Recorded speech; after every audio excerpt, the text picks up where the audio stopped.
The following edition of Connecticut Valley Views is made possible by Windsor Federal Savings, with offices in Windsor, Bloomfield, Granby, and East Windsor. Neighbors helping neighbors since 1936.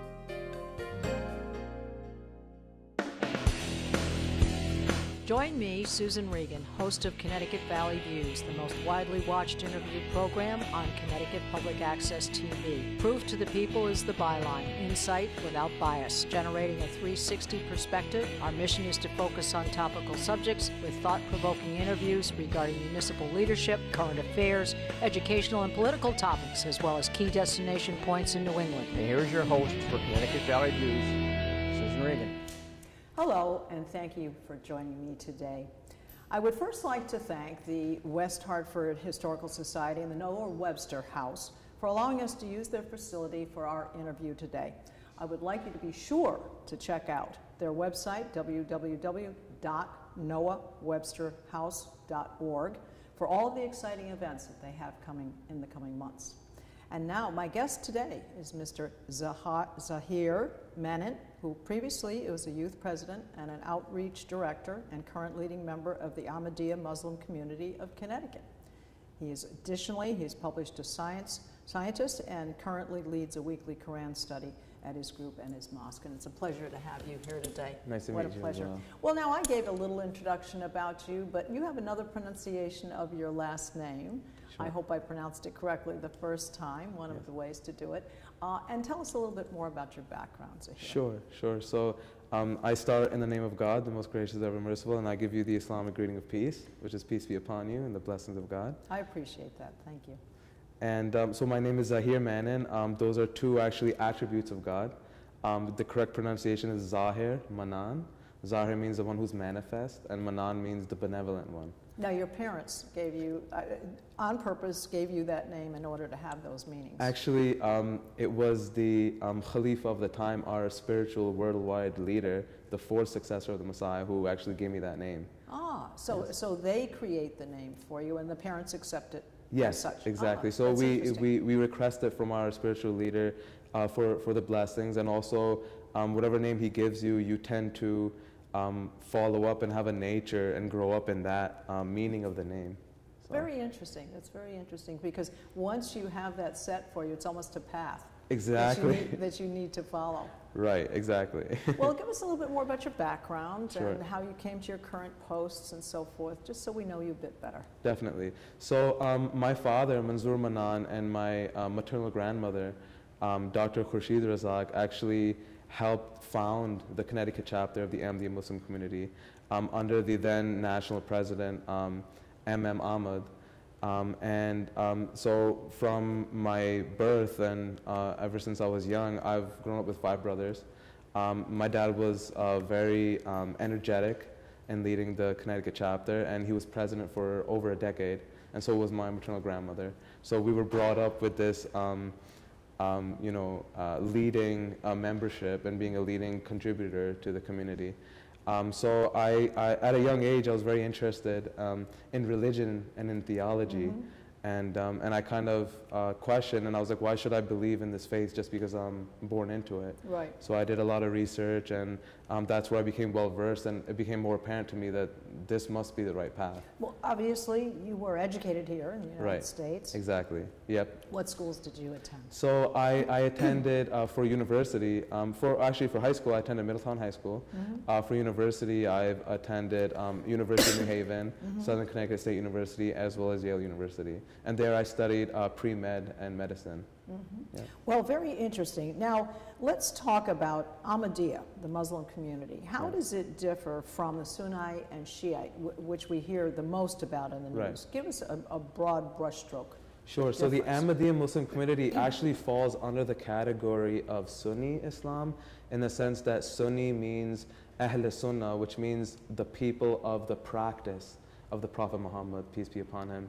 And the Shiites are the Shiite Ali, which is the party of Ali, which primarily believes that Ali, the fourth successor of the Prophet Muhammad, should have been the original successor.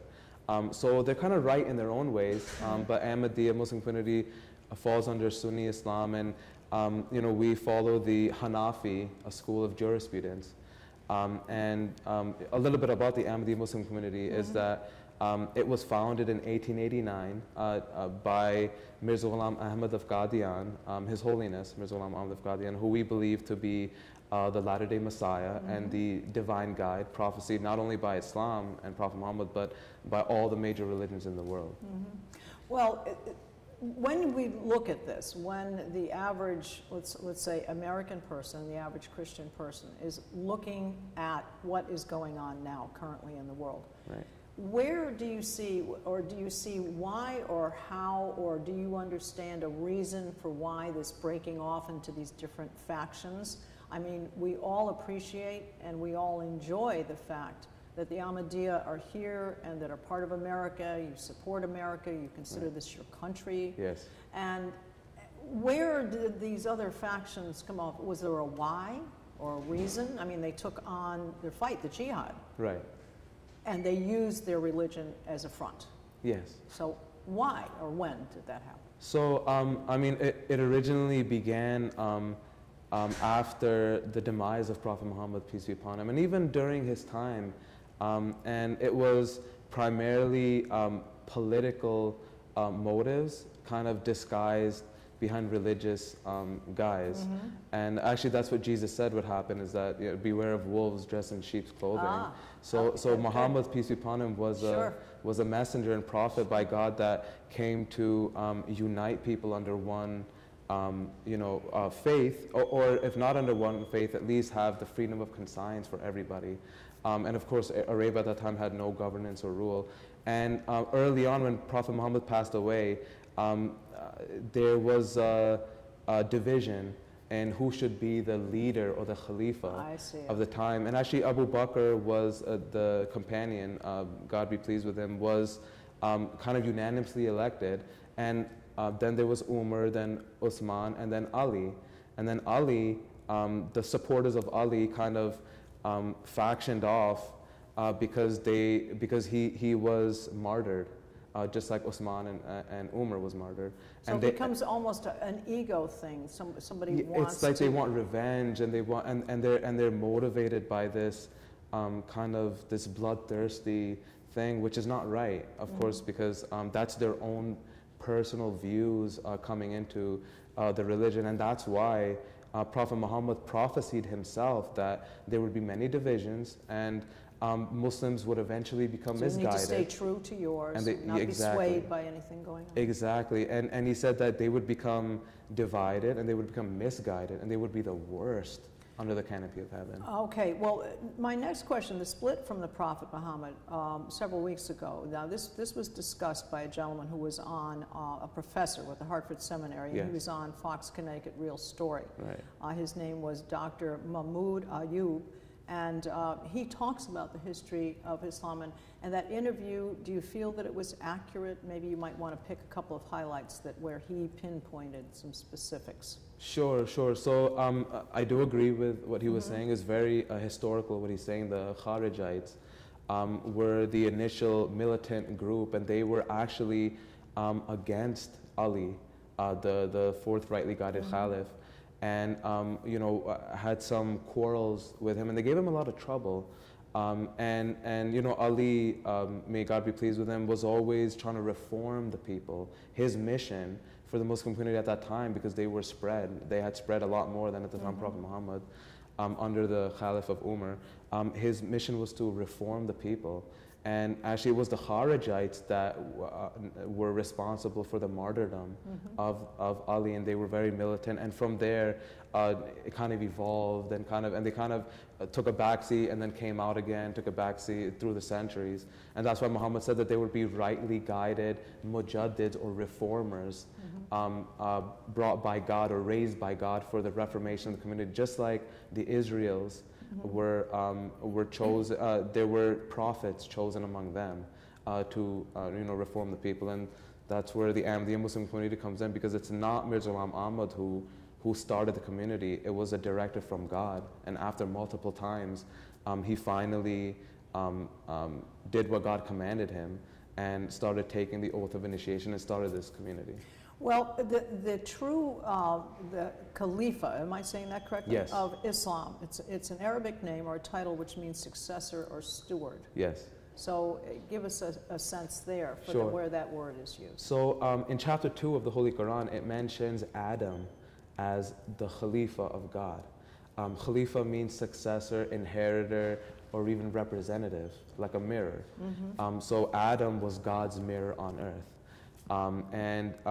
We don't believe he was the first human being, but we believe he was the first law-bearing prophet. Well, it's funny because in the Bible, Adam is the first man. Right, exactly. Yeah. So metaphorically, he kind of was in the sense that God's spirit was in him, and he was the first prophet, messenger to bring a law to the people. And Muhammad, of course, was the last law-bearing prophet, but not the last prophet in time.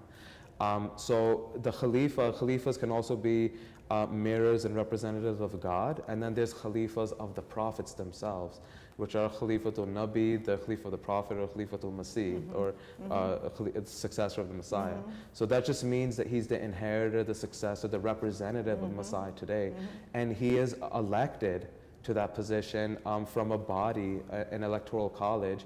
And we don't really look at it as an election, but we look at it as God appointing him because they're kind of infused and imbibed with the Spirit of God while they're electing the Khalifa of the time. Well, that's kind of like the way the Pope is too. Yes. You know, it's a kind of an internal election based on the intuitiveness of the other gentlemen who are within the Catholic group. And so they're looking in an objective way as to who would be the best leader of them. So is it similar? Yes. I mean it's very similar, and that kind of goes back to, as I was saying before, that we're kind of viewed as the Christian Muslims, if you would, and you'll find many similarities between the first Messiah, Jesus, and Mirza Ghulam Ahmad, peace be upon him, and their communities and the way their communities work. And this was a divinely instructed thing. So you're going to find many similarities between the two. Well, let's just jump right into the meat of this conversation. Sure. Obviously, the concerns of the Americans, of everyone who lives in the United States, everybody who loves the United States,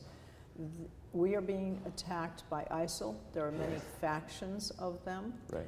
There are those who are coming over from overseas, but then we have others that are here that are referred to as homegrown. Right. And then there's another group that is, I would assume to say that they have accepted the religion as the front for their jihad, but they're just following because they have no other place to go in their life. In other words, they join the gang, as it were, so that they have a purpose. Exactly. You know, and so how will your Ahmadiyya be able to help, or how do you envision the way you're going to be able to, quote unquote, fight this perspective that is being laid upon you? Because anybody says, well, you're a Muslim, the first thing is people draw back and then they're concerned and they don't know, they don't understand how to identify. So how do you think you'll be able to change or to help with our current fear that exists in our communities? Right. So actually the dilemma goes back to the time of Jesus, or even way before, but Barabbas came up to Jesus and said, I have an army ready to fight, if you would. And Jesus said, those who live by the sword will perish by it. So it's kind of the same mission Jesus and his followers had to combat that terrorism, that bloody fighting. And that although it is mentioned in the Bible and it's mentioned in the Quran to defend yourself, these Muslim groups have become radicalized because of they're not educated about the religion, and just like you said, it's something that gives them purpose and meaning, and they're very uneducated and very, and you see that they're kind of criminals. And they're using their violence, their anger, and kind of challenging. Yeah, exactly. And channeling it towards using it for religion, and kind of guising it in that. Could even be personal field. conflicts too, because if they've had a bad upbringing, or they've had impacts of what has happened in the culture that they've grown up, if personal things have happened to them, as it does with gangs of war in cities, in urban cities, where they haven't had a good parents, or they haven't had anyone who cared about them, or they've had things done to them, whether it's sexually or otherwise, or they've been harassed in some way. This is an excuse. Right, exactly. for having a war on anybody. Yeah. Because I can get back, and they can get back at someone. Right. So this becomes purposeful. And that's kind of the mission that was reinstituted by Mirza Ghulam Ahmad, peace be upon him, was that he came to stop this bloody jihad and say that there is no more jihad by the sword. And Prophet Muhammad prophesied that when the Messiah comes, he would end the religious wars. Doesn't mean that everybody would suddenly drop the swords and not fight, but it just means that he would have the education and the knowledge and the influence to stop that bloody jihad. And our jihad is called the jihad by the pen, jihad bil qalam, where we write articles, we perform speeches, we engage in dialogue and as debates. You're doing today, explaining what is going on. Exactly. And we also are the youth auxiliary president, nationwide president, actually addressed the United Nations General Assembly, where many countries were represented, and he was talking about how we can actively combat this radicalization. And number one thing is through education, and through kind of not pushing them aside and saying that, oh, they've gone radicalized and they're outside of the club, but kind of bringing them in and educating them and helping them and finding out where their anger is coming from, because this is not something that Islam or any religion teaches. All right, women. Yes. Let's talk about the differences between how the, say, Sunni or Shiite treat women and how the Ahmadiyya views women. Definitely. So, well, I mean, the Ahmadiyya Muslim community, again, was founded to reestablish the main missions of the Prophet and Prophet Muhammad, peace be upon him. And so women are an integral part. In the Quran, there are many chapters, there's only 114 chapters, but many of them are devoted to women. One whole one is devoted to women, one whole one is devoted to Mary. The mother of Moses is mentioned, even the wife of Pharaoh at the time of Moses mentioned, who was a believer, but couldn't express her faith out of fear of her husband. And it's saying that women are not only, husband and wife are a sort of garment for each other. Men have certain roles, women have certain roles. But women, the Holy Prophet Muhammad said that mothers, that heaven lies under the foot of the mother, not the father. Yes. And he said that when you're, serving mankind, haqooq al-ibad, there's two components. Haqooq Allah, the rights owed to God, and rights owed to mankind, haqooq al-ibad. He said that one person asked him, what can I do to get paradise? And he said, serve your mother. Yes. And then he said again, what can I do? He said, serve your mother. Then he said, third time, serve your mother. Then the fourth time, he said, serve your father. Is it because they believe because the mother gave them life? Is that the reasoning, or what is the reasoning? I mean, the reasoning behind that is that the mother is kind of the one that has to make the sacrifice of her body, of her time. Okay. And she's the one that God gave the providence to provide for the child naturally, and to carry the child. And she's viewed as a bearer of life. As a bearer of life. So many people say that how come only prophets are males? How come only males are prophets in Islam? But that's their role. But that's their role, and if it wasn't for the mothers giving birth to them, giving them the upbringing, they probably wouldn't have been those prophets. And again, as I mentioned, there's one chapter mentioned as Mary, not Jesus, or not Zachariah, or not John the Baptist, but Mary, because she was a very important part. And in fact, the Quran mentions this dilemma. The mother of Mary, when she was pregnant, she said, I'm devoting whatever's in my womb to your service, God. And then she gave birth to a girl, and she said, God, I'm delivered of a woman. And God said, I know, I knew you were. But that's going to be the woman who's going to have Jesus. And it actually saying that the woman that you gave birth to is more powerful and more capable than a man that you would think that you were going to give birth to. Now, was that viewed as an immaculate conception too, or was that actually under normal circumstances? That was normal circumstances, but we do believe that Mary gave birth to Jesus without the agency of a human father. As we know in science, that can happen. That happens in the animal kingdom, and that happened before in humans as well. But this was a sign because God prophesied it before and said this is a sign for the children of Israel and for the world. Because taking that one step further, we say that women in society, Pakistan even had a woman who was a prime minister. And on the other hand, in Saudi Arabia, the women can't go out alone, they can't drive a car, they can only be out with a male member of their family and so forth. So, I mean, the constricting laws, and of course here in America, women, I still see them with the head covering. Yes.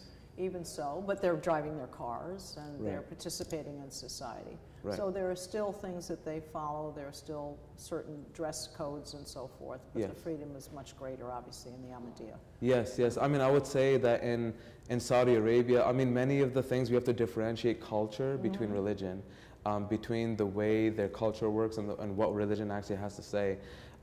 So in Ahmadiyya, yes, the women, we encourage the education of women and we empower them to do that as well, and they empower us to do that as well, because and you'll see within Ahmadiyya Muslim community there are major leading women, just like there was in early Islam.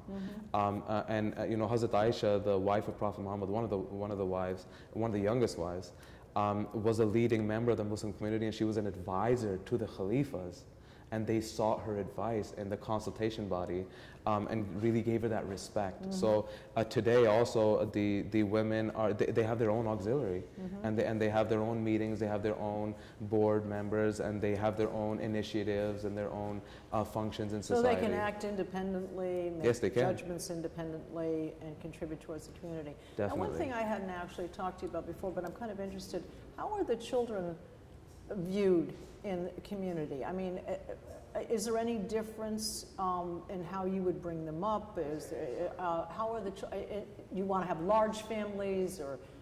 I mean, it's really up to the individual. Again, this is religion only lays the fundamental basics of society. And again, Islam, especially the Quran, was revealed in a very barbaric society, and its intention was to bring man from a state of barbarian to moral qualities all the way up to spiritual qualities. So those are the three stages. So it's very basic in what it says, and many of these things are your own choice and your own thing, but children are viewed as the future. And of course the second Khalifa of the Ahmadiyya Muslim community said that a nation cannot be reformed without the reformation of the youth. Yes. So very you know, a lot of emphasis, and it's very important for the youth to be educated and to be brought up correctly. That's why we have youth auxiliaries and presidents for them and boards for them, so they can be leading members in their own See, and that's why the organizations. education is so important, because you said the Shiites and the Sunnis are the ones who are the aggressive ones, and it's because they're uneducated. So there would be a fear, I would think, in your communities that if you don't educate your children, if you don't invest time and teachings towards them, one of your group could go off to join the other group if they're being misled or being influenced by peers that they meet. Right, and that's actually... And particularly in today's world with so much on computer and the internet. Right, and that's where the Ahmadiyya Muslim community is being very weary of and being very cognizant about, is that who are these individuals that are prone to radicalization, are prone to this wave, and you know, instead of kind of cutting them off and kind of disregarding them and saying that, you know, they're not part of us, we're trying to pull them in and educate them before that happens. And even the ones that does happen to, we try to reach out to them and try to call them back to the real Islam. Well, that's what I was going to say, because while you can have some stolen from the Ahmadiyya joining the other group, have you been able to, or have you been able to actually transfer people from the Sunnis and the Shiites back into your religion? Definitely. You have seen that transformation? Yes. I mean, with the radicalization groups, I'm not sure about them, but I know that we've helped die down the excitement, because many of the inspiration was homegrown, was domestic. And that's why we had to address the UN Assembly and do these. We have a nationwide campaign called Stop the Crisis, you know, ISIS and Crisis. Yes. And that's where the dialogue and these articles and these debates are happening. And actually, my wife is a convert from the Sunni community. Oh, that's very interesting. Yes, very and we met in college, and you know, I used to do a lot of preaching in college. Of course, there's the MSA, Muslim Student Association, and her brothers were there, and then she started listening, and it hit home with her, and then she started, you know, coming to our mosque and stuff. Of course, her parents didn't like that, even though they're very modest and very peaceful Muslims. Yes. They just didn't like the fact that they were coming to Ahmadiyya. And just because of the fact that we believe Mirza Ghulam Ahmad of Qadian to be a prophet after Muhammad. Right. So they didn't like that. But my wife is actually, and she converted in 2009, and So we yes. and we have 2 kids, and it's interesting to see our dynamics when we're raising the kids, because That's why I'm saying. That's why I asked the question. Yeah, on about the raising of the children. Right. So we're like meeting halfway. Yes. There's a curriculum actually for the children, and there's a scheme, the Waqf and All scheme, which is that you devote your child before they're born, just like Mary's mother did, after her practice. And I also wrote for my children to be in this initiative, and there's a curriculum for them. You don't have to do it, but of course this is your personal decision, and you talk it over with your wife and your husband, and we're just teaching them the basics and having fun with it, because that's kind of the purpose of Islam and any religion in life, is to have every avenue open to you and have a fulfilling, a loving and peaceful life. Now, your children actually attend public school? Actually, my daughter just turned 3. My daughter and my son just turned 2, and I'm actually director for an early learning program myself. So, preschool starts around the age of 3, and we're gonna wait a little bit because my wife said that they're gonna be in school forever anyways. I might as well enjoy them right now. That's true. That's very true. I think that those are very formative years, Right. and I think that mothers often want to make sure that they're very heavily involved with their children as far as that's concerned. Well, I very much appreciate your time today, and I hopefully we've clarified some things, Yes.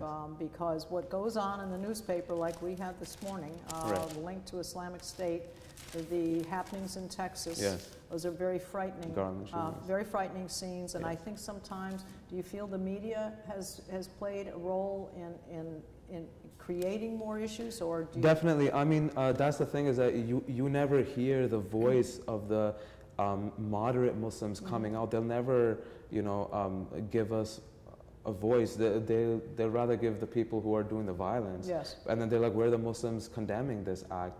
We are it. That's what we're trying to come out. If it bleeds, it leads, is what they always say in the media. Well, not here on Connecticut Valley Views. We want to be able to talk about the good side, the good things, the constructive side. And interestingly enough, our Khalifa, or our present 5th successor of the Ahmadiyya Muslim community, Mirza Masroor Ahmad, His Holiness, wrote a book called World Crisis and Pathway to Peace. And that was letters written to world leaders way before any of this started, So warning them that radicalization can erupt and is coming, and we need to educate the people, and kind of, if they listened, or had we been given the press or the media about that, then people would have known that we were at the forefront, and we were there to prevent it before anything happened. Well, hopefully we have clarified some things today, and hopefully we've put a different perspective on this, and what I'd like to do is to give your website, so if viewers out there would like to see more about what we've been talking about, it is www.alislam.org.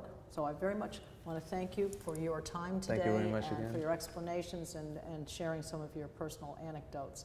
Definitely. So it's very nice to have you here. Thank you very much, and I hope for more in the future. Great. And again, Connecticut Valley Views wishes to thank the West Hartford Historical Society and Noah Webster House for their hospitality. A chance to view a historic art exhibit will be beginning on May 20th, and the opportunity to make an investment in your own art collection while contributing to the Noah Webster House. You need to check that out on their website. I'd like to give you that again. It is www.noahwebsterhouse.org, or you can call directly Jennifer Matos. She is the Executive Director of Noah Webster at 860-521-5362, extension 12. For more information on that art exhibit, I think it would be a great benefit to you, be able to see it and have the opportunity to purchase some paintings, for which there will be a donation towards the Noah Webster House. So this is Susan Regan. Thank you for joining me and bringing proof to the people.